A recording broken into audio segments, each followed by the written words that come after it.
Breaking చూస్తున్నాం. Andhra Pradesh cabinet సమావేశంలో social media అంశంపై కీలక చర్చ జరిగింది.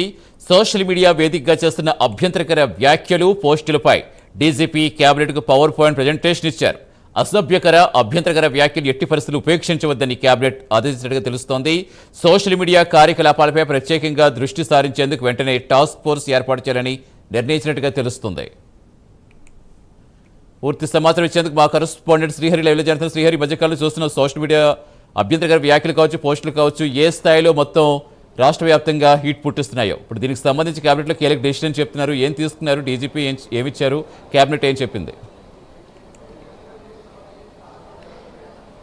సతీష్, ఏదైతే అమరావతి రాష్ట్ర సచివాలయంలో సీఎం చంద్రబాబు అధ్యక్షతన ఏపీ కేబినెట్ సమావేశం మరి కొద్దిసేపటి క్రితం అయితే ముగిసింది. అయితే దీంట్లో ప్రధానంగా చూసుకున్నట్లయితే సోషల్ మీడియాలో ప్రస్తుతం ఇప్పుడు చూసుకున్నట్లయితే రాష్ట్ర వ్యాప్తంగా కూడా ఇది పెద్ద హాట్ టాపిక్గా మారింది.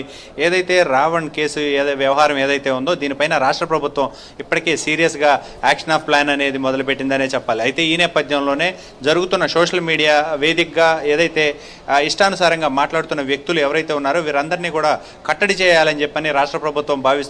అటు ఇప్పటికే చూసుకున్నట్లయితే ఉప ముఖ్యమంత్రి పవన్ కళ్యాణ్ పైన కూడా చాలా ఘాటు వ్యాఖ్యలు వ్యక్తిగతంగా విమర్శిస్తున్న పరిస్థితి.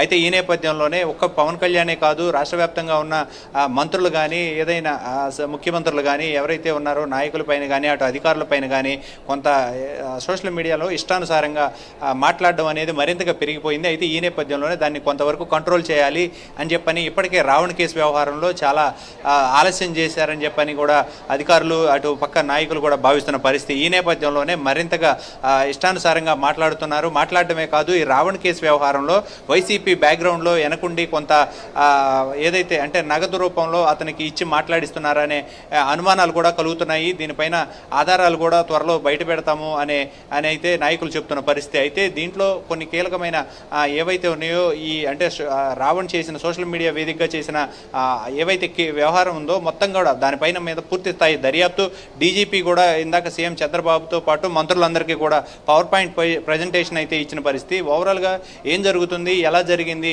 అంటే గతంలో ఇతని పైన చేసిన ఆరోపణలు ఏవైతే ఉన్నాయో వాటన్నిటిపైన కూడా వీటిపైన పూర్తిగా చర్చించి వాటిపైన ఏదైతే ఉందో పవర్ పాయింట్ ప్రజెంటేషన్లో మొత్తంగా ఈ వ్యవహారం ఎపిసోడ్ మొత్తంలో రావణ్ చేసిన దాంతోపాటు ఏదైతే ప్రస్తుతం ఎమ్మెల్యేలు, కూటమి ఎమ్మెల్యేలతో పాటు అదేవిధంగా మంత్రులంతా కూడా పూర్తి స్థాయిగా దీన్ని పరిశీలించాలి. ఇలాంటి వాటిని ఎవరు కూడా ఉపేక్షించొద్దు. అధికారులు కనుక దీనిపైన నిర్లక్ష్యంగా వహిస్తే ఖచ్చితంగా వారిపైన కూడా కఠినంగా చర్యలు తీసుకుంటామని అయితే ఒక పక్క డీజీపీకి సీఎం చంద్రబాబు కూడా కీలక ఆదేశాలు ఇచ్చిన పరిస్థితి. అయితే ఈ సోషల్ మీడియా ఏదైతే జరుగుతున్న అసత్య ప్రచారాలు ఉన్నాయో వాటన్నిటిపైన కూడా ఎప్పటికప్పుడు నిఘా ఏర్పాటు చేసి దీనికి ఒక ప్రత్యేక కమిటీని కూడా ఇప్పటికే రాష్ట్ర ప్రభుత్వం ఏర్పాటు చేసింది. అయితే దీనికి సంబంధించి కేబినెట్ మంత్రులు ఎవరైతే ఉన్నారో కేబినెట్ సబ్ కమిటీ, ఆ సబ్ కమిటీలో కూడా కొన్ని కీలక నిర్ణయాలు తీసుకోవడం, వీటికి ఎక్కడో ఒక చోట అడ్డుకట్ట వేయకపోతే రాబోయే రోజుల్లో మరిన్ని పరిణామాలు, మరిన్ని మత విద్వేషాలు రెచ్చగొట్టేలాగా ఉంటాయని చెప్పని కూడా రాష్ట్ర ప్రభుత్వం భావిస్తుంది. అయితే ఈ నేపథ్యంలోనే సీఎం చంద్రబాబు నాయుడు జరిగిన ఏదైతే కేబినెట్ భేటీలో కీలకంగా